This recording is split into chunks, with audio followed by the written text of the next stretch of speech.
नमस्कार मुझे सत्यामा साई समस्त स्वागत करुच्ची मो चैनल को। तो आज आम मथुरा मंगल जहाँकि +2 फास्ट इयर जो रही ऑप्शनल ओडिया से मथुरा मंगल विषय आलोचना कराई चैनल रे सहित समस्त सर्ट क्वेश्चन लंग क्वेश्चन आलोचना कराई जो मैंने एपर्तन देखी ना भिडियो गुरा देखूँ। तो जो मैंने चैनल नुआ अच्छे निहती चैनल को लाइक शेयर सब्सक्राइब करूँ। पूर्ववर्ती भिडियो देखिपारु विषय आलोचना कराई मंगल विषय आम आज समस्त इंपोर्टाट क्वेश्चन जहाँकि परीक्षा उपयोगी जहाँकि सिलेक्टिव क्वेश्चन आम देखा। तो चलते भिडियो आरंभ करवा। तो लंग क्वेश्चन देखा सिलेक्टिव लंग क्वेश्चन जहाँकि परीक्षा रे आसीपारे अधिकांश यही क्वेश्चन मध्य ही परीक्षा पड़ जाए। तो से इंपोर्टाट क्वेश्चन आज आलोचना करवा। जो मैंने चैनल नुआ अच्छे निहती चैनल को सब्सक्राइब करूँ और सांग तो सेयार करूँ भिडियोटी। तो प्रथम प्रश्न देती मथुरा मंगल काव्यर नामकरण यथार्थता दर्शाओ। नामकरण प्राय क्वेश्चन पड़ जाए परीक्षा रे जे किंबा तारे पड़ पार नामकरण दृष्टि मथुरा मंगल एक सार्थक काव्य विचार कर। प्रायतः नामकरण पड़ जाए। सृष्टि स्रष्टार मानस संतान कलाकार कला कल्पना काउरी स्पर्श हुए मूर्तिमंत यह सरस सुंदर मधुमेह करी गढ़ी तोड़े शिल्पीर आंतरिकता थाए। साहित्य नामकरण केतेबेले भावगत तो केतेबेले वस्तुगत अर्थात केतेबेले नायक नायिका ना अनुसार नामकरण करा जाय थाए नचेत यदि भाव थिबो सेही भली भावगत नामकरण करा जायतिबो नले वस्तुगत नामकरण करा जायतिबो। जेतेबेले घटना प्राधान्य विस्तार करे सेतेबेले एही परंपरा सृष्टि हुए। चरित्र को प्राधान्य को नहीं स्थले विशेष तार नामकरण मध्य संयुक्त कराए। नामकरण नाम कविर समृद्ध चेतनार भाव परिवहन करे। साहित्य नामकरण सृष्टिर पूर्ण विकास पर ही गढ़ी उठे। मनुहे मथुरा मंगल काव्य नामकरण रे कवि विषय वस्तु प्रति अधिक ध्यान देती। ये आम नायक नायिका ना अनुसार किसी नामकरण कराएनि विषय वस्तु उपर ध्यान दिखाई। आमर मथुरा मंगल कहले मथुरा को जाई जितेबेले मंगल साधन कर मथुरार किए श्रीकृष्ण मथुरावासी को कंस दाउरू रक्षा करुँच तो मथुरार मंगल ही करिसेंती सेही विषय वस्तु हिसाब से आमर विषय ना रही मथुरा मंगल। जो मैंने विषय बुझी ना जाई बुझीपारे समस्त विषय आलोचना कराई 4टी छंद जानीपारे।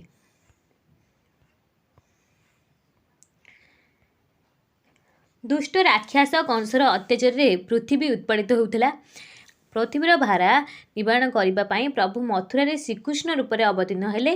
दुष्ट कंसासुर सहित ताहार राक्षस अनुचर मानक निपात कले किए श्रीकृष्ण। एहीपरि मथुरा रे मंगल विधान हेबारु काव्यर नाम मथुरा मंगल। मुझे कहूली जे मथुरार मंगल कर मथुरा मंगल काव्य ना होइछि।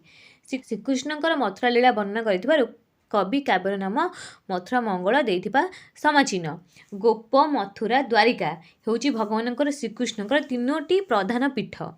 तांकर बाल्य पौगंड कैशोर काल रे से मथुरा एवं गोपपुर लीला साधन करथिले। परे द्वारिका निजर अष्टपाट वंशी मानक सहित श्रीकृष्णकर लीला संभव होइतिला। एही नायिका मानक मध्य गोपांगना गण समर्था नायिका एवं नायिका मानक मध्य सर्वश्रेष्ठा मथुरावासिनी नायिका गण साधारणतः एवं द्वारिकार राणीगण सामंजस्य नायिका भाव परिणमित। भगवान श्रीकृष्णकर गोपांगना माने अत्यंत प्रिय। गोपी मानकर प्रेम विह्वल श्रीकृष्ण जगतर मंगल साधन पर जुगे जुगे अवतार ग्रहण करती। गोपी मानकर भक्ति संपर्क में रहस्य मंजरी काव्य कहुଯାଇଛି। यदि कोर्ट मन पड़ुची मन रोचे परीक्षा लिखन नचेत कोर्ट लिखु ना भूल भाल जमा कोर्ट लिखे ना जदि मन रही लिखे। 4 भक्ति मध्य प्रेम भक्ति अटे सार से भक्ति अटई कोठ गोपींकर। यही रहस्य मंजरी श्रीकृष्ण पाटराणी प्रश्न उत्तर दे कही कौन ना मोर मायर मोहित जगत गोपी मायर मुहि से ही आलोच्य मथुरा मंगल काव्य मथुरार लीला खेला वर्णित होते गोपांगना मानकर प्राधान्य स्वीकृत होइछि। पुनश्च अनेक असुर असुनी विधन इंद्रंकर गर्भ खर्ब कालिय दलन वन अग्नि भक्षण इत्यादि कार्य द्वारा श्रीकृष्ण गोपपुर मंगल विधान करिसेंती। तेणु काव्यर नाम गोपमंगल हेबा उचित बोली प्रश्न उठिथाए। यदि मथुरार मंगल साधना कले बोली मथुरा मंगल होइछि सेंति गोपपुर तो अनेक करिसेंती मंगल कार्य तो गोपमंगल काई न होला। मात्र सेमिति हेला नाही कहीं ना मात्र अन्य एक दृष्टि मथुरा मंगल कर्ता होउछन स्वयं श्रीकृष्ण। एठी हमर जितले कंस अत्याचार करुला कौटी अधिका मथुरा ही करुला। कंस को बध करी मथुरावासी को मंगल बा करथिले उद्धार करथिले मथुरा मंगल दिया जाइछि ना एठी गोप मंगल दिया जाइनि। यही काव्य नायक श्रीकृष्ण होइतबारु से मंगलमय भगवान को उद्देश्य भक्त कवि भक्तचरण मथुरा मंगल नाम ନାମକରଣ କରିବା ସ୍ୱାଭାବିକ। ଏହି କାବ୍ୟରେ ପ୍ରଥମ ଛାନ୍ଦରେ ଅନନ୍ତ ଅସୀମ ଅବ୍ୟକ୍ତ ନିରାକାର ପୁରୁଷ ଶ୍ରୀକୃଷ୍ଣଚନ୍ଦ୍ରଙ୍କୁ ଦୁଷ୍ଟ କଂସାସୁର ଏହିପରି ଦେଖିଛନ୍ତି। ଯେଉଁ ଦିଗକୁ ଦିଅଇ ଅନାଇ ସେ ଦିଗେ ଦିଶେ ନନ୍ଦ କହ୍ନାଇ। ସେହି କୃଷ୍ଣଚନ୍ଦ୍ର ପୃଥିବୀର ଭାର ନିବାରଣ ପାଇଁ ବସୁଦେବଙ୍କ ଔରସରେ ଦେବଙ୍କ ଗର୍ଭରେ ମଥୁରାରେ ଜନ୍ମଗ୍ରହଣ କଲେ। ମାତ୍ର ଗୋପର ଲୀଳା ସାଙ୍ଗ କରିବା ପାଇଁ ଦିନେ ନିଶାର୍ଦ୍ଧରେ ବସୁଦେବ ଶ୍ରୀକୃଷ୍ଣଙ୍କୁ ଗୋପପୁରରେ ଛାଡ଼ି ଆସିଥିଲେ। ସେଠାରେ ଶ୍ରୀକୃଷ୍ଣ ଲୀଳା ବର୍ଣ୍ଣିତ। କ'ଣ ହେଇଥିଲା ସେଠାରେ? ପିଲାମାନେ କୋଡ୍ ଗୁଡ଼ିକ ଆଡ଼ିସନାଲ୍ ଚାହିଁଲେ ଲେଖିପାରିବେ, ନହେଲେ ସ୍କିପ୍ କରିପାରିବେ, ଯେମିତି ମନେ ରହିବ। ଦିନୁ ଦିନୁ ବଢ଼ିଲା ନନ୍ଦ ଘରେ, ଚନ୍ଦ୍ର ଯେସନ ଚନ୍ଦ୍ରମା ପକ୍ଷରେ। ଏସବୁ ମଥୁରା ମଙ୍ଗଳରୁ ହିଁ ଆଇଛି, ଆଉଟ୍ ସାଇଡ଼୍ରୁ କିଛି ଆସିନାହିଁ। 7 ଦିନରେ ମାଇଲା ପୁତନା, ଯାର ନାମ ଅଟଇ ବ୍ରଜର ସେନା। 7 ଦିନରେ ପୁତନା ଅସୁରଙ୍କୁ ସେ ମାରିଥିଲେ। ତୃଣା ସକଟା ବଘା ଅଘାସୁର, ଏସବୁ ଆମର ଅସୁରଙ୍କ ନାଁ। ତୃଣା ସକଟା ବକା ଅଘାସୁର ମାରି ତାରିଲେ କୁବେର କୁମେର। ଆଉ କୁବେର କୁମରଙ୍କୁ 2 ପୁତ୍ରଙ୍କୁ ଆମର ସେ କ'ଣ କରିଥିଲେ? ମୁକ୍ତି ପ୍ରଦାନ କରିଥିଲେ। ପିଲାମାନେ ଯାଇ ବିଷୟ ବୁଝିଲେ ଡିଟେଲ୍ସ ବୁଝିପାରିବେ ଯେ କୁବେର କୁମର କିଏ, କେମିତି ତାଙ୍କୁ ତାରଣ କଲେ। କାଳି କାଳନ୍ଦୀ ହ୍ରଦରେ ଦଳିଲେ, ବନ ଅନଳ କିଞ୍ଚିତ ଗିଳିଲେ। କାଳିଏ ଦଳନ କରିଥିଲେ, ତା ତ ବନ ଅନଳ କହିଲେ ବର ନିଆଁକୁ ସେ ଗିଳିଥିଲେ। ବଶ୍ଚା ବାଳକ ହରିଲା ବିଧାତ, ଗାଈ ବାଛୁରୀଙ୍କୁ ହରଣ କରିଥିଲେ ବିଧାତ। ନିଜ ଅଙ୍ଗରୁ ସର୍ବ କଲେ ଜାତ, ମାୟା ଦେଖାଇଥିଲେ। ନନ୍ଦ ରାଜାଙ୍କୁ ହରିଲା ବରୁଣ, ତାକୁ ଆଣିଦେଲେ ରମାରମଣ। ରମାରମଣ କହିଲେ ଲକ୍ଷ୍ମୀଙ୍କର ପତି। ଏତ ବିଷ୍ଣୁ ଶ୍ରୀକୃଷ୍ଣଙ୍କ କଥା କୁହାଯାଇଛି। ଇନ୍ଦ୍ର ବିବାଦେ ତୋଳି ଗୋବର୍ଦ୍ଧନ, ଗୋପ ରଖିଲେ ଜଗତ ଜୀବନ। କ'ଣ ସବୁ ସେ ମଙ୍ଗଳ ସାଧନ କରିଛନ୍ତି ତାହା ଏଠାରେ ବର୍ଣ୍ଣନା କରାଯାଇଛି। ବୃନ୍ଦାବନରେ କରନ୍ତି ବିଳାସ, ସଙ୍ଗେ ଘେନି ଅନେକ ବାଳଶିଷ। ବସ୍ତ୍ର ଚୋରି ଆଦି ଯେତେ ଚରିତ, କେହୁ କହିବ କରି ଆଦି ଅନ୍ତ। ରସେ ରସିଲେ ଗୋପୀଙ୍କ ସଙ୍ଗେତ, ଏହି ମତେ ବ୍ୟବହାର ଯେତେ ଯେତେ। ତ ଏଇଭଳି ସମସ୍ତ ସେ ମଙ୍ଗଳ ସାଧନ କରିଥିଲେ ମଥୁରାର ଗୋପପୁରର। ତ ସେଇ ହିସାବରେ ଆମର କାବ୍ୟର ନାମ ମଥୁରା ମଙ୍ଗଳ ରଖାଯାଇଛି। ତ ପିଲାମାନେ ଚାହିଁଲେ କିଛି ଆଡ଼୍ କରିକି ମଧ୍ୟ ଆଧରେ ଲେଖିପାରିବେ। ତ ଆମେ ନେକ୍ସଟ କ୍ୱେଶ୍ଚିନ୍ ଦେଖିବା। ଇମ୍ପୋର୍ଟାଣ୍ଟ କ୍ୱେଶ୍ଚିନ୍ କ'ଣ ରହିଛି? ତମେ ନେକ୍ସଟ ଆମେ 5 ନମ୍ବର ଦେଖିବା କ'ଣ ଦେଇଛି ନା, ମଥୁରା ମଙ୍ଗଳ କାବ୍ୟ ଅବଲମ୍ବନରେ କବି ଭକ୍ତଚରଣଙ୍କର ଭକ୍ତିମତା ନିରୂପଣ କର। ଭକ୍ତିମତା ପ୍ରାୟତଃ ପଡ଼ିଯାଏ, ତ ପିଲାମାନେ ଜାଣିପାରନ୍ତିନି ଭକ୍ତିମତା କ'ଣ ଲେଖିବେ, ସେଥିପାଇଁ ଇମ୍ପୋର୍ଟାଣ୍ଟ କ୍ୱେଶ୍ଚିନ୍ ଇଏ। ରୀତିଯୁଗର କବିଗଣ ସଂସ୍କୃତ ଆଳଙ୍କାରିକମାନଙ୍କ ଆଦର୍ଶରେ କାବ୍ୟ ରଚନା କରିଥିଲେ, ଯେମିତି ଆମର ଭକ୍ତଚରଣ ଦାସ। ସେମାନଙ୍କ ମତରେ କାବ୍ୟ କଥାବସ୍ତୁ କାଳ୍ପନିକ ହୋଇଥିବା କିମ୍ବା ଇତିହାସ ଅବା ପୁରାଣରୁ ଗୃହୀତ ହୋଇଥିବ। କାବ୍ୟର ମୁଖ୍ୟ ନାୟକ ନାୟିକା ଉଚ୍ଚ ବଂଶଜ ହେବା ଆବଶ୍ୟକ। ମାନେ ସେତେବେଳେ ଏଇସବୁ କ୍ରାଇଟେରିଆ ଥିଲା, ଏମିତି କାବ୍ୟ ଲେଖାଯାଏ। ନବରସ ମଧ୍ୟରୁ କୌଣସି ଗୋଟିଏ ରସ ମୁଖ୍ୟ ରସ ଭାବରେ ସ୍ୱୀକୃତ ହୋଇଥିବ। କେବେ ଅଳଙ୍କାରିକ ଗଣ ଶୃଙ୍ଗାର ରସକୁ ମୁଖ୍ୟ ରସ ଭାବେ ଘୋଷଣା କରିଥିବାରୁ ରୀତିଯୁଗ କବିଗଣ ସେମାନଙ୍କ କାବ୍ୟରେ ଶୃଙ୍ଗାର ରସକୁ ଅଧିକ ପ୍ରାଧାନ୍ୟ ପ୍ରଦାନ କରାଯାଇଛି। ପ୍ରତ୍ୟେକ କାବ୍ୟରେ ଅନେକ ଗୁଡ଼ିଏ ଛାନ୍ଦରେ ବିଭକ୍ତ। ଏହା କାବ୍ୟର ସାଙ୍ଗୀତିକ ଧର୍ମକୁ ବଜାୟ ରଖିବା ସଙ୍ଗେ ସଙ୍ଗେ ବୈଚିତ୍ର୍ୟ ବୋଧ ମଧ୍ୟ ସୃଷ୍ଟି କରିଥାଏ। ଶୃଙ୍ଗାର ରସ ବା ଭକ୍ତି ଭାବନାଯୁକ୍ତ କରୁଣ ଶାନ୍ତ ପ୍ରଭୃତି ଅନ୍ୟ ରସ ଗୁଡ଼ିକ ମଧ୍ୟରେ ସ୍ଥାନ ଲାଭ କରିଥାଏ। କଳ୍ପନାର ବିଳାସ ହେଲା କାବ୍ୟର ଏକ ପ୍ରଧାନ ଭୂମିକା। ମାନେ କଳ୍ପନୀୟ ସବୁ, ପ୍ରାୟତଃ କଳ୍ପନା ହିଁ ଥାଏ। କେବଳ ନାୟକ ନାୟିକାଙ୍କ ରୂପ ବର୍ଣ୍ଣନା ନୁହେଁ, ଉପନାୟିକାଙ୍କ ବର୍ଣ୍ଣନା ସହିତ ବିଭିନ୍ନ ଋତୁ, ଉପବନ, କେଳି, ସରୋବର, ନଗର ଇତ୍ୟାଦିର ବର୍ଣ୍ଣନା ଯୋଗୁଁ କାବ୍ୟ ସାହିତ୍ୟ ଶ୍ରୀଯୁକ୍ତ ହୋଇଥାଏ। ଅତି ସୁନ୍ଦର ଲାଗେ କାବ୍ୟ ସବୁ ଋତୁ ବର୍ଣ୍ଣନା ହେଲେ। କାବ୍ୟର ଆରମ୍ଭରେ ଆସି ନମସ୍କ୍ରିୟ ବସ୍ତୁ ନିର୍ଦ୍ଦେଶ ଇତ୍ୟାଦି ଈଶ୍ୱର ସ୍ତୁତି ଏବଂ ଖଳ ନିନ୍ଦା ପ୍ରଭୃତି ସ୍ଥାନ ଲାଭ କରିଥାଏ। ଯେମିତି ଆମର ମଥୁରା ମଙ୍ଗଳରେ ପ୍ରଥମେ ସ୍ତୁତି କରିଛନ୍ତି ତାଙ୍କର ଆରାଧ୍ୟଙ୍କୁ ଭକ୍ତ କବି ଭକ୍ତଚରଣ ଦାସ, ତାପରେ ରଚନା କରିଛନ୍ତି। ସେଇଭଳି ସ୍ତୁତି ଥାଏ, ଆସି ନମସ୍କ୍ରିୟ ଥାଏ, ଈଶ୍ୱର ସ୍ତୁତି, ଖଳ ନିନ୍ଦା ଏମିତି ରହିଥାଏ। ଏହି ବିଚାରରେ ମଥୁରା ମଙ୍ଗଳର ପ୍ରଥମ ଛାନ୍ଦର ବିଷୟତ୍ୱ ଉପରେ ଆଲୋକପାତ କରାଯାଇପାରେ। ଯେତେବେଳେ ଆମର ସ୍ତୁତି ସେ କରିଛନ୍ତି ସେତେବେଳେ ହିଁ ତାଙ୍କର ଭକ୍ତିମତାର ପରିଚୟ ଦେଇଛନ୍ତି। କବି ଭକ୍ତଚରଣ ଦାସ ଯେତେବେଳେ ସ୍ତୁତି କରିଛନ୍ତି ସେତେବେଳେ ତାଙ୍କର ଭକ୍ତିମତାର ପରିଚୟ ମିଳିଛି। ପ୍ରଥମ ଛାନ୍ଦଟି କବି ଭକ୍ତଚରଣ ରାଗ ଚକ୍ରକଳି ବୃତ୍ତରେ ଲେଖିଛନ୍ତି। କବିଙ୍କର ଆରାଧ୍ୟ ଦେବତା ଗୋକୁଳ ସୁନ୍ଦର ଶ୍ରୀକୃଷ୍ଣ ସଂସାରର ପାପତାପ ମଧ୍ୟରେ ପ୍ରତି ମୁହୂର୍ତ୍ତରେ ଜଡ଼ିତ ରହି କବିଙ୍କର ମନ ବିଚଳିତ ହେଲା। ତେଣୁ ସେ କୃଷ୍ଣ କଥା ଗାନ କରି ପାପପୂର୍ଣ୍ଣ ସଂସାରରୁ ମୁକ୍ତି ଲାଭ କରିବା ପାଇଁ କାମନା କଲେ। ତେଣୁ କବି କହିଛନ୍ତି, ଏ ଯେଉଁ ଡେସ୍କ୍ରାଇବ୍ କରାଯାଇଛି ପଦଟି, ଏହା ପଦ୍ୟରେ ଆକାରରେ ରହିଛି। ଯେମିତିକି କ'ଣ, এই ଡେସ୍କ୍ରାଇବ୍ରେ ଯେଉଁ ପଦ୍ୟଟି ହେଉଛି कृष्ण चरित्र अमुद बाराधी कली कलुष रोग को औषधि। जो कली जुगर कलुष रोग अच्छी माया मोहरे आम पड़ी रोचे तार औषधि हूँ कृष्णकर नाम अमृत बाराधी को आम जपिबा। तेणु जाई आम कली कलुष रूपक पंकरु उद्धार पाइबा। तहु किछि प्रसंगरे कहिबी दुष्ट पातक भार को दहिबी।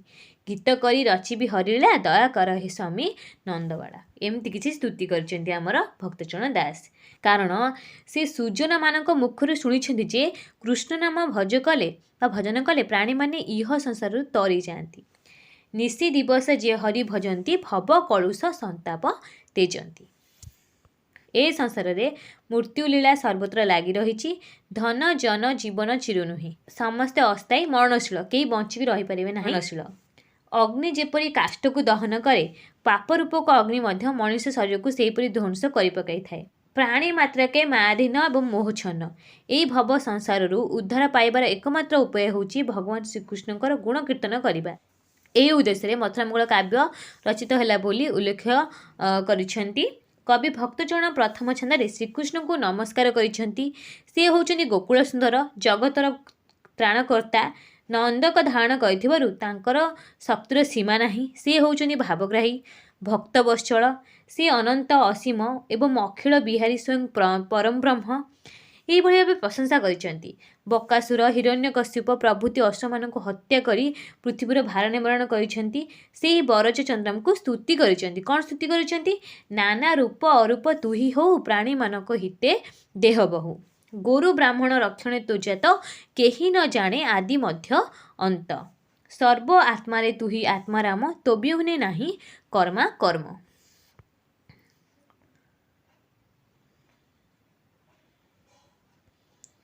भक्तचरण प्रेम भक्ति मार्गर पथिक तेणु प्रथमरु घोषणा करिसेंती जे एही विषय वासना संसार जीवन को सार्थक करिब नाही।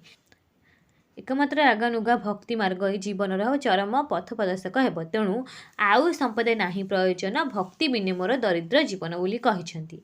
मथुरा मंगला विषय वस्तु भावगत स्कंदरु ग्रहण कराइछि। तहिरे कंसर जन्म और मृत्यु विशेष भाव में चित्रित। महाप्रतापी दुर्मिला नंदन कंसासुर मथुरा राजत्व करी गोरु ब्राह्मण को अत्यंत कष्ट देला। ताहार अत्याचार नरलोक देवलोक पाताल लोक अत्यंत उत्पीड़ित हेले। दिनू दिन मानव कूल नष्ट भोग कला नष्ट भाग लगिला। दुष्ट राक्षस सर्वदा धर्म नाश करी अधर्म करी चलला। तेणु देवता माने आउ सही न पारि क्षीरसागर शयन करथिबा परम ब्रह्म निकट में प्रार्थना कले। कौन करथिले? अति आरते डाकंती अमर देव रक्षा कर मही तोहर। जेबे न रखिब नाश गलुटी दैत्य स्वर्ग भुवन गला लुटी। गोरु ब्राह्मण सुजन नासिला महा अधर्मे महिकी ग्रासिला। सुरगण विकले कर्ण शुणी दया सागर प्रभु चक्रमणि। आज्ञा कले सकले सुर जाओ कहले तुमे सब जाओ। सुर कहले एठी असुर नुह असुर कहले देवता माने समस्ते क्षीरसागर तले शयनत विष्णु थिले। तांकु जाई से कौन करथिले ना कहिथिले जे आमे सब नाश करू ए राक्षस आमको बा धरा पृष्ठ को थरहर कला। केतेबेले आज्ञा देथिबे विष्णु जे तुमे जाओ दैत्य मारिबी अल्प दिन रह वसुदेव घरे हेबी जनब बढ़ी कंस को नासिबी बहन। तो यही किछि आमर भक्तिमता परिचय देइछनि भक्तचरण दास जहाँकि प्रथमे स्तुति करिसेंती भगवानकर तापर से रचना करिसेंती।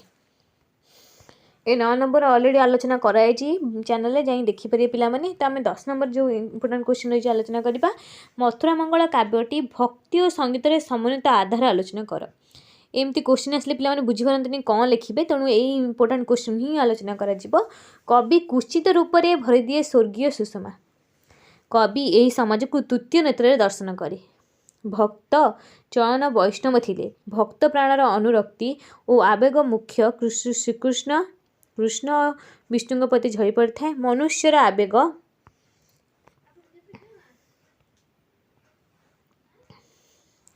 अनुरक्त पक्ति विभिन्न भाव में प्रकृत होता है। बात्सल्य और प्रेम भाव सहित विषयता यही आवेग संबंधित मनुष्यर यही दुई गोटी चिरंतनी भाव उपरे गढ़ी उठिबा रस सौंदर्य बल साधारणतः भक्ति साहित्य रसळ होता है।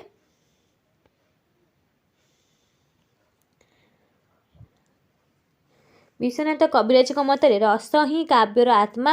ଏହି ରସ ସୌନ୍ଦର୍ଯ୍ୟ ଯେତେ ପରିମାଣରେ ପ୍ରକଟ ହୁଏ, କବି ଭିତରେ କବିତ୍ୱର ବିଭା ସେତିକି ଭାସ୍ୱର ମ୍ଳାନ ହୁଏ। ଭକ୍ତ ଜଣ ଥିଲେ ଏହି ବାତ୍ସଲ୍ୟ ବିଷୟତ ପ୍ରେମ ଭାବର ରୂପଶିଳ୍ପୀ। ଏହି ଉଭୟ ଭାବର ରୂପାୟନରେ ତାଙ୍କର ଅଭିବ୍ୟକ୍ତି ଶକ୍ତିଶାଳୀ ରସ ପ୍ରବାହ ଏବଂ କାବ୍ୟ ଭିତରେ ପ୍ରବାହିତ କରିଛନ୍ତି। କିନ୍ତୁ ଅନ୍ୟ କେତୋଟି ଗୌଣ ଦିଗ ଏ ରସଧାରାକୁ ରସାୟନିତ କରିଛନ୍ତି। କଂସର ଶ୍ରୀକୃଷ୍ଣଙ୍କୁ ଭୟ ଓ ତଜ୍ଜନିତ ବ୍ୟାକୁଳତା, ଚତୁର୍ଦିଗରେ କୃଷ୍ଣମୟତ୍ୱ ଦର୍ଶନ କରିବା, କାବ୍ୟ ଭିତରେ ଭୟାନକ ରସ ସୃଷ୍ଟି ପାଇଁ ଉଦ୍ଦିଷ୍ଟ। ପୁନଶ୍ଚ ଅକୁର ଶାସକ ସ୍ୱଭାବ, ଦୃଢ଼ତା, ରୁକ୍ଷ ବ୍ୟବହାର ଗୋପୀମାନଙ୍କ ଚିତ୍ତରେ ଭୟ ଭୀତଦାୟକ, କିନ୍ତୁ ଭୟଭାବ କାବ୍ୟ ଭିତରେ ଭୟାନକ ସୃଷ୍ଟି ପାଇଁ ଯଥେଷ୍ଟ ନୁହେଁ। ତେଣୁ ମୁଖ୍ୟ ରସ ହୋଇ ଉଠିଛି କାରୁଣ୍ୟ, ବାତ୍ସଲ୍ୟ, ବିରହ, ଶୃଙ୍ଗାର। ତ ଏଠି ଆମର 10 ଯେଉଁ ରସ ରହିଛି ତା ଭିତରୁ ଆମର ଯେଉଁ ନବରସ ରହିଛି, ବାତ୍ସଲ୍ୟ ରସକୁ ମିଶାଇ 10।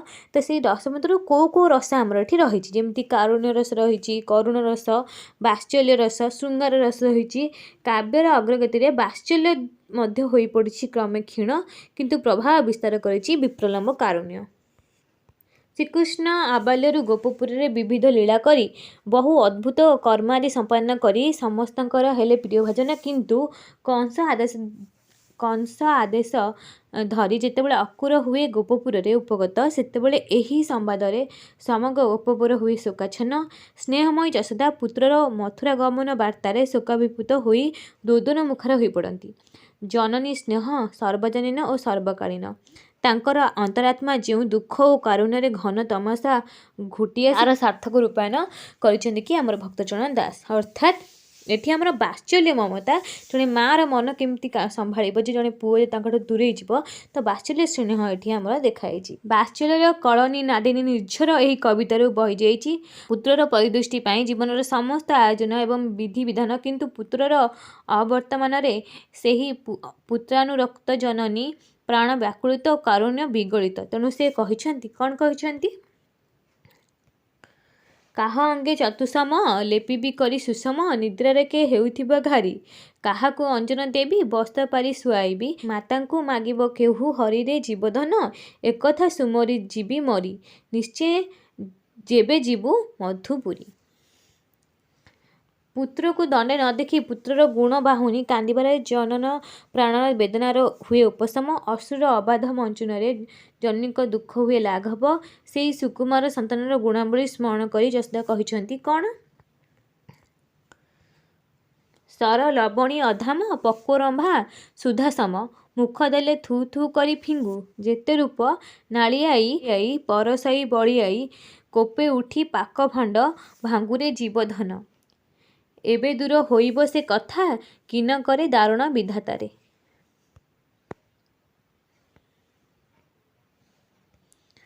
ଛାଇକି ଅନାଇ ଡରୁ ଧାଇଁ ମୋତେ କୋଳ କରୁ, ବସନେ ଘୋଡ଼ାଇ ମୁଖ ଗୋଟି, ହେଉଥାଉ ହର ହର ଦେଖିଲେ ଅନ୍ଧକାର, ଉଚ୍ଚ ପାବଚ୍ଛ ନ ପାରୁ ଉଠିଲେ ଜୀବଧନ, ମଥୁପୁରରେ ହସ୍ତି ଘୋଡ଼ାମାନ, ଗର୍ଜିଲେ ନ ପୁଣ ଡରୁ ଶ୍ୟାମରେ। ତ ଏଇଭଳି କିଛି ସ୍ମରଣ କରିକି ଆମର ବାହୁଛନ୍ତି କି ଯଶୋଦା। ଶ୍ରୀକୃଷ୍ଣଙ୍କ ନାହିଁ ନଥିବା ଦୁଷ୍ଟାମୀରେ କେବଳ ଯଶୋଦା ହସନ୍ତି, ମାତ୍ର ସମସ୍ତ ଗୋପପୁରେ ହୋଇଥିଲେ ଆତଙ୍କିତ। ଘରେ ଘରେ ଦଧି ଚୋରି କରିବା, ଘରେ ଘରେ ଅଝଟ କରି ମନ୍ଥନ ଦଣ୍ଡରେ ଦଧି ଭାଙ୍ଗିବା, ଏହା ଥିଲା ଶୈଶବ ଅବସ୍ଥାରେ ତିନିଦିନିଆ ଘଟଣା। କୃଷ୍ଣଙ୍କ ଦୁଷ୍ଟାମୀ ଅଧିକ ବଢ଼ିଯିବା ହେତୁ ଯଶୋଦା ତାଙ୍କୁ ଯମାର୍ଜୁନ ବୃକ୍ଷରେ ବାନ୍ଧି ରଖିଥାନ୍ତି। ମୃତ୍ତିକା ଭକ୍ଷଣ ରାମଙ୍କ ସହିତ ଗୋଷ୍ଠକୁ ନାନା ରଙ୍ଗରେ ସେ ବଂଶୀ ବଜାଇ ଯାଇଥାନ୍ତି। ଶ୍ରୀକୃଷ୍ଣ ଯଦି ଗୋପପୁରରେ ନଥାନ୍ତି ତେବେ ଗୋପପୁର ଶ୍ରୀହୀନ ଦିଶିଥାଏ। କେବେ କେବେ ଶ୍ରୀକୃଷ୍ଣ ନିପମୂଳରେ ଆତ୍ମଗୋପନ କରିଥାନ୍ତି। ଶ୍ରୀକୃଷ୍ଣ ଜନନୀଙ୍କ ତାଡ଼ନା ଭୟରେ ଲୁଚି ରହିଥାନ୍ତି, ଅର୍ଥାତ୍ ମାଡ଼ ଭୟରେ। କୃଷ୍ଣ ଯାଇ ନନ୍ଦଙ୍କ ଆଗରେ ଗୁହାରି କରିଥାନ୍ତି। ନନ୍ଦ ଯଶୋଦାଙ୍କ ଉପରେ ଅନେକ ବିରକ୍ତ ହୋଇଥାନ୍ତି।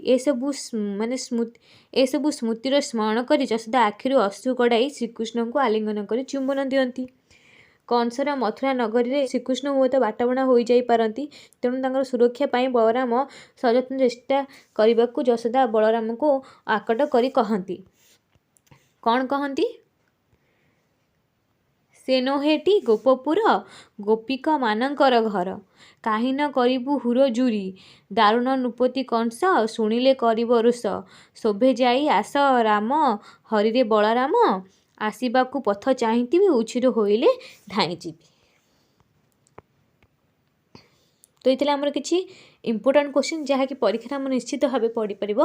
ତ ଆମେ ଆଲୋଚନା କଲେ ପିଲାମାନେ ଚାହୁଁଛନ୍ତି ଅଲଗା କିଛି କ୍ୱେଶ୍ଚିନ୍ ଆନ୍ସର୍ ପାଇଁ ତ ନିହାତି ଏବେ କମେଣ୍ଟ ବକ୍ସରେ ଜଣାନ୍ତୁ। ତ ଆଜିର ଭିଡ଼ିଓ ରଖୁଛି। ନମସ୍କାର।